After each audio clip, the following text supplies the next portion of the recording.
Un entrepreneur chinois a été arrêté pour avoir critiqué le régime. Son entreprise, qui compte 30 filiales et 9000 employés, a été saisie par les autorités. Des milliers de personnes attendent de se faire dépister du virus du Parti communiste chinois. La même situation se produit dans tout le pays depuis quelques jours, car les craintes de nouvelles épidémies se multiplient. En Chine, la responsabilité n'est pas toujours déterminée par les lois et dans les tribunaux. Pour certains, la situation familiale peut simplement trancher sur les sanctions. La situation à Taïwan a permis à certains Chinois du continent de découvrir la véritable nature du Parti communiste chinois. Une pétition réclamant la fin du PCC a recueilli plus de 220 000 signatures. Ce résultat est dû au fait que les États-Unis ajoutent à leur test de naturalisation des questions mettant en garde contre le communisme. Et nous explorons une relation d'amour et de haine. Cette relation se développe entre la Chine et Taïwan, ainsi qu'avec d'autres pays démocratiques. Pékin apprécie les bienfaits que leur économie offre, mais cherche à détruire leur liberté et leurs valeurs.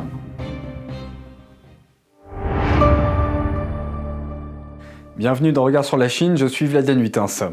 Vendredi dernier, un porte-parole du ministère chinois des Affaires étrangères a félicité Joe Biden, le candidat à la présidence américaine. Les résultats des élections américaines n'ont pas encore été finalisés. Des recomptages sont en cours dans plusieurs États, tandis que d'autres font l'objet de poursuites judiciaires. Mais le candidat du Parti démocrate, Joe Biden, a déclaré sa victoire le 7 novembre. Le 9 novembre, un porte-parole du ministère chinois des Affaires étrangères a déclaré que la Chine attendrait que les résultats des élections soient déterminés conformément à la loi et aux procédures américaines. Vendredi 13 dernier, le même porte-parole s'est vu demander par un journaliste pourquoi les dirigeants chinois n'ont pas félicité Biden. Il a répondu « Nous félicitons M. Biden et Mme Harris », mais il n'a pas dit que Biden et Harris étaient reconnus comme président et vice-président élus. Le chef du Parti communiste chinois Xi Jinping n'a pas encore présenté de félicitations à Biden. Un entrepreneur chinois, Sun Dao, a été arrêté pour ce que la police appelle une provocation de troubles et un sabotage de la production et des opérations. Certains disent que cette arrestation est une forme de représailles contre Sun, connue comme la conscience des hommes d'affaires chinois. Une vingtaine de personnes de l'entreprise Daewoo dans la province du Hebei, au nord de la Chine, ont été arrêtées mercredi 11. Parmi elles, son fondateur et PDG Sun Daewoo, sa femme, leurs deux beaux-fils et les cadres de l'entreprise. La société de Sun, Daewoo Group, compte une trentaine de filiales qui ont toutes été saisies par les autorités. Les employés pensent que les autorités exercent des représailles contre Sun. Une des raisons possibles est un conflit foncier entre le groupe Daewoo et une ferme locale appartenant à l'État. Un matin du mois d'août, les habitants de la ferme d'État ont utilisé une pelleteuse et une grue pour démolir un immeuble des bureaux de Daewoo. Lorsque les employés de la société ont vu ce qui se passait, ils ont essayé de les arrêter et se sont heurtés à la police. Plus de 20 personnes de Daewoo ont été blessées. Une autre raison possible de l'arrestation de Sun pourrait être sa critique envers le régime communiste chinois. Dès 2003, il a publié un article intitulé « En mémoire de Li Shenji », un célèbre spécialiste chinois des sciences sociales. Li avait été congédié de son poste en raison de ses critiques à l'égard de ce régime autoritaire. En 2003, Sun a été condamné à 3 ans de sursis probatoire pour ce que le régime a appelé une collecte de fonds illégale. Il est de notoriété publique que le Parti communiste chinois porte de telles accusations dans le domaine économique pour réprimer les entrepreneurs qui s'expriment en faveur de la liberté. En 2019, lorsque les autorités ont tenté de dissimuler l'épidémie de grippe porcine africaine, Sun a révélé que des dizaines de milliers de porcs étaient morts dans son élevage, mais le gouvernement a refusé de le confirmer. En octobre dernier, Sun a accepté une interview avec un média étranger critiquant indirectement le système économique chinois.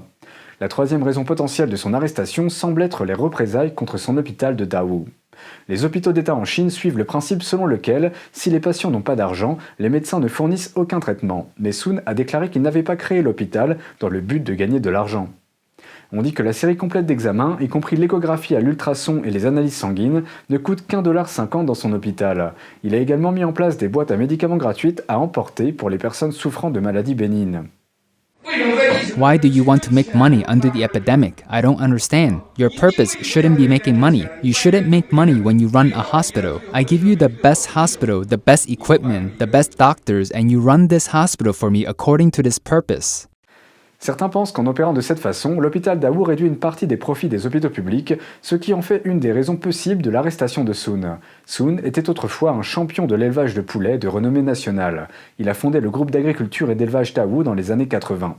Il constitue aujourd'hui l'une des 500 plus grandes entreprises privées de Chine, avec plus de 9000 employés et une valeur de production annuelle de près de 500 millions de dollars.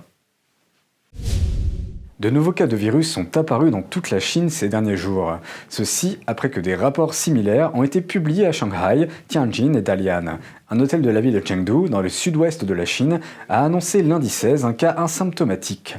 L'hôtel a donc temporairement fermé ses portes. Les clients de l'hôtel ont également été mis en quarantaine et ne peuvent plus quitter l'hôtel. Vendredi dernier, les autorités de la ville de Lanzhou, dans le nord-ouest du pays, ont ordonné un dépistage massif du virus pour ses résidents. Cette mesure a été prise après la découverte de l'infection sur un chargement de crevettes.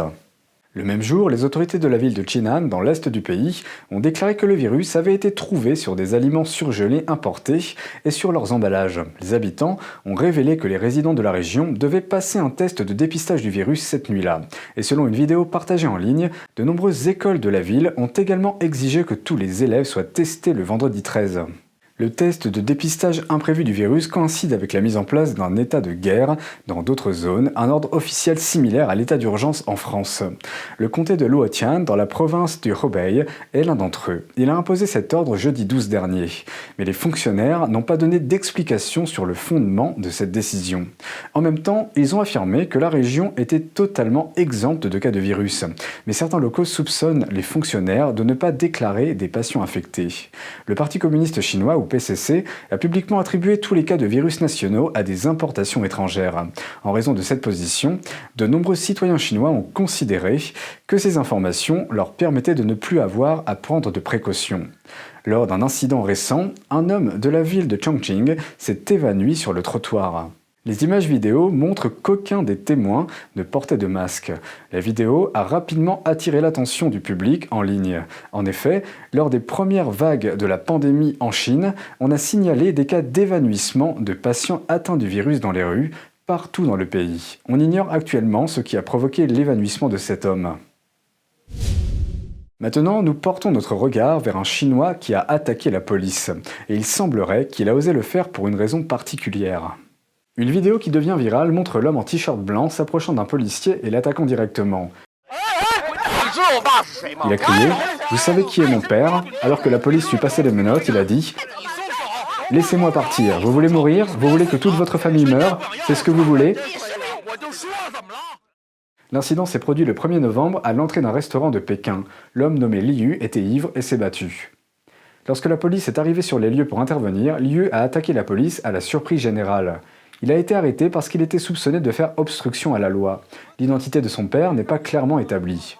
Ce n'est pas la première fois qu'un tel événement se produit. Un accident survenu il y a 10 ans est apparu sur la liste des tendances d'un moteur de recherche chinois populaire. Le fils d'un fonctionnaire du Parti communiste chinois a renversé 2 personnes alors qu'il conduisait en état d'ivresse, tuant l'une d'entre elles.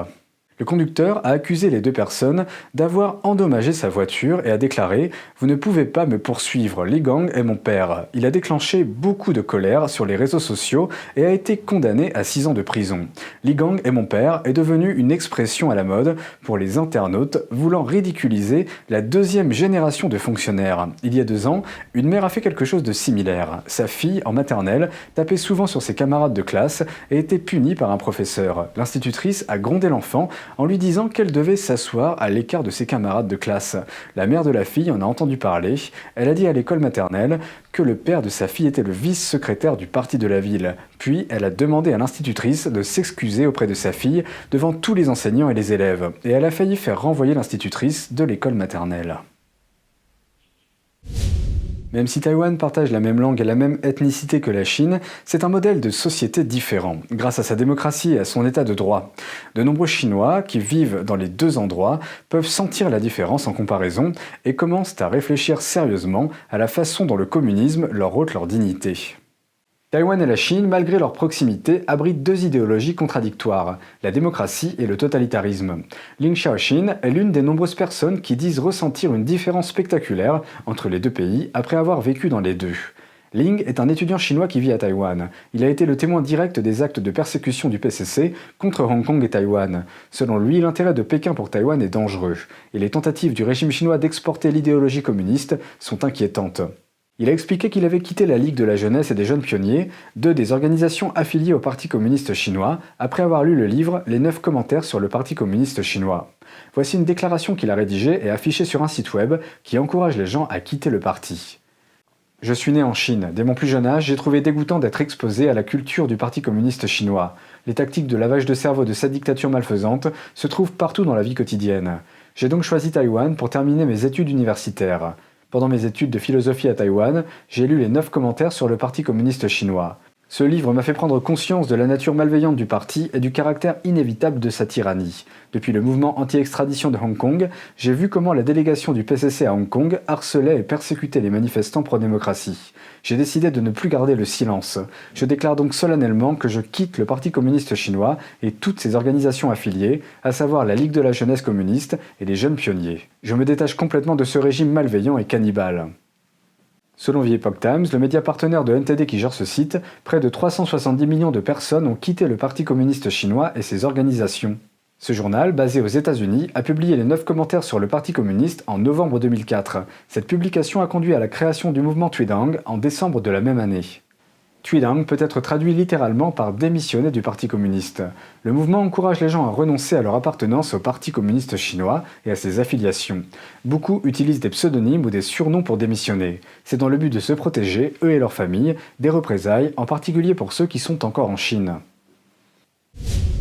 Une pétition appelant à la disparition du Parti communiste chinois a recueilli plus de 220 000 signatures en quelques mois dans le monde. Elle a été initiée par Tweedang, ou le mouvement de démission du Parti communiste chinois. Une pétition intitulée « Mettre fin au PCC » a pris de l'ampleur depuis 5 mois. Elle a été créée par le centre Tweedang, également connu sous le nom de Centre de service mondial pour la démission du Parti communiste chinois. Cette organisation à but non lucratif basée à New York a pour objectif d'aider les Chinois à connaître la vérité sur le parti et à le quitter. La présidente du centre, Yirong, nous a dit que la pétition « Mettre fin au PCC » est devenue un phénomène mondial.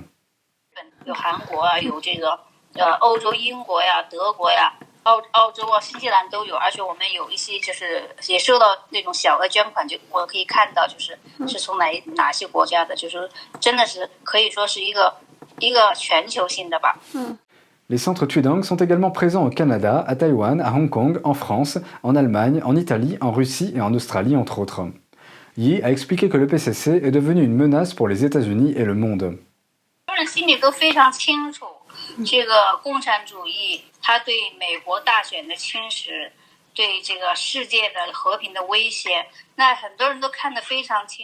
La majorité des près de 370 millions de personnes qui ont quitté le parti se trouvent en Chine continentale. Ce changement d'attitude suggère que le régime chinois est en train de perdre la faveur de son peuple.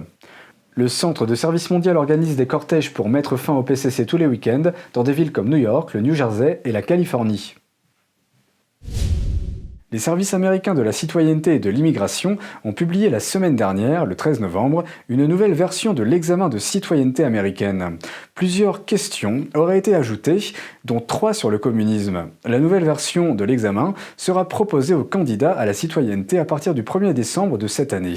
L'agence a révisé le test de civisme dans le cadre d'une mise à jour régulière, effectuée une fois tous les 10 ans.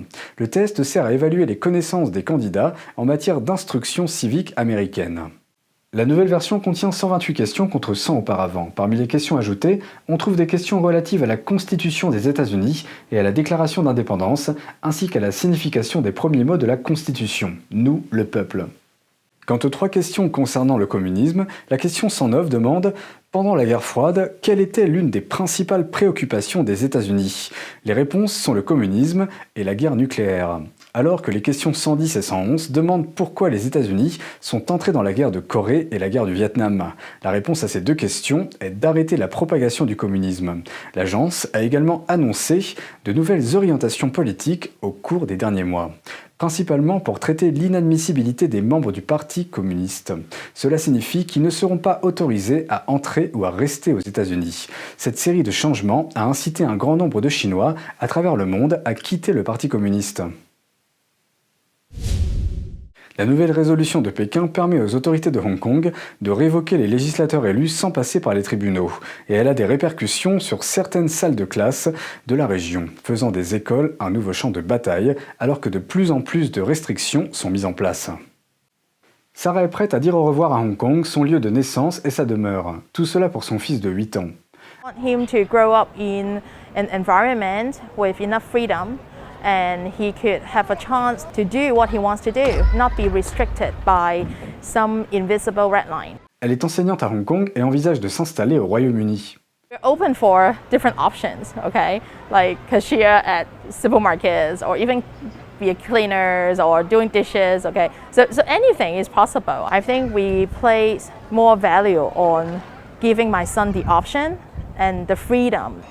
En été, le gouvernement chinois a imposé une loi de sécurité nationale qui interdit la sécession, la subversion, les activités terroristes et la collusion avec les puissances étrangères, donnant à Pékin le pouvoir de réprimer l'opposition avec des amendes et des peines de prison. Aujourd'hui, le champ de bataille est passé de la rue à la salle de classe. Les enseignants sont surveillés de près et les écoles, les éditeurs et les bibliothèques suppriment ou adaptent les documents qui pourraient enfreindre la loi. La chef exécutive Carrie Lam a déclaré que les idées illégales et les concepts pro-indépendance ne peuvent pas exister dans les écoles. Mais ces changements inquiètent une partie des parents des jeunes enfants. Les professeurs d'université ressentent eux aussi la pression. À l'université chinoise de Hong Kong, la professeure Rowena He est connue pour ses recherches sur le massacre de la place Tiananmen de 1989, un sujet interdit en Chine. Cette année, pour la première fois, la veillée dans les immeubles a été interdite. Les quarantenaires ont blâmé les restrictions sur les coronavirus, mais beaucoup craignent qu'elles ne disparaissent pour de bon. Till the day that the government stop imprisoning people for what they say, what they write, what they teach, what they believe in, people would have the same fear. But then I don't think that means that we should stop doing the right thing. Une des élèves de Rowena envisage de devenir elle-même enseignante pour pouvoir garder vivant le souvenir de 1989. Aujourd'hui, la plus grande crainte de Sarah pour son fils est de savoir à quoi ressemblera la ville dans les décennies à venir. En quittant Hong Kong aujourd'hui, elle espère qu'il n'aura pas à quitter de nouveau sa maison quand il sera grand. Nous passons maintenant aux commentaires des téléspectateurs. Un téléspectateur ne peut pas comprendre la position contradictoire de Pékin vis-à-vis de Taïwan, c'est-à-dire du fait que Pékin s'oppose à Taïwan, mais qu'en même temps, Pékin se félicite des affaires de Taïwan. En fait, le Parti communiste chinois ne traite pas seulement Taïwan de cette façon, mais aussi Hong Kong, les États-Unis et tous les pays démocratiques. Pékin a besoin de faire des affaires avec des pays riches, et il se trouve que ces pays sont des pays avec un système démocratique. Pékin est profondément préoccupé par le fait que les valeurs de démocratie et de liberté peuvent réveiller le peuple chinois et par tout ce qui l'a poussé à s'opposer au régime totalitaire du Parti communiste.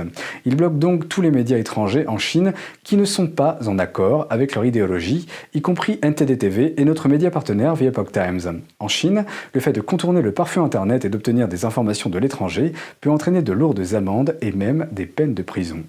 En même temps, le Parti communiste essaie d'accorder des avantages aux Chinois afin qu'ils ignorent les injustices dont sont victimes les autres Chinois. Tant qu'ils ne subissent pas eux-mêmes une injustice, ils ignorent ce qui est fait aux autres. Le PCC a constaté que l'argent est le moyen le plus efficace pour y parvenir. Pour Taïwan, il existe une autre raison pour laquelle le PCC s'oppose à l'île autonome. Chaque fois qu'il y a une crise en Chine, qu'elle soit politique ou économique, le PCC doit détourner l'attention de la population sur autre chose. Taïwan est un sujet controversé et il s'efforce de détourner l'attention des gens au niveau des problèmes nationaux. Le PCC prétend que Taïwan a son propre territoire, mais Taïwan n'accepte pas l'injonction du PCC et ne l'a toujours pas fait depuis plus de 70 ans. Regard sur la Chine, c'est fini pour aujourd'hui. Merci pour votre présence et votre soutien. N'hésitez pas à partager nos vidéos pour nous aider à diffuser une information non censurée sur la Chine et à défendre la liberté de la presse et les droits de l'homme. Très bonne soirée et à bientôt.